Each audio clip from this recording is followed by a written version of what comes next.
एक बहुत इम्पॉर्टेंट चीज़ है कि जब आप मेहनत की आदत डालते हैं ना,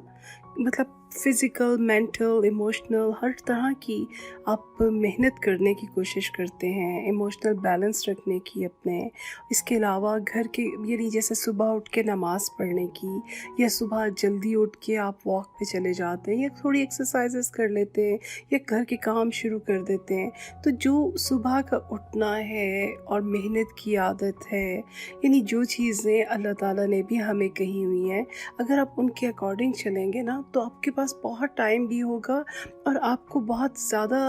ब्लेसिंग्स भी होंगी। यानी एक सुबह के वक्त में अगर आप जब अपनी काम करते हैं तो बहुत चीज़ें इतनी जल्दी ख़त्म हो जाती हैं कि आपको फिर एहसास होता है कि इतना टाइम बच गया, वरना आप सारा दिन भी काम करते रहें तो आपको लगता है कुछ ख़त्म नहीं होने वाला। तो इस तरह से कुछ ऐसी आदत अपनाएं कि जो बहुत ज़्यादा पॉजिटिव हो।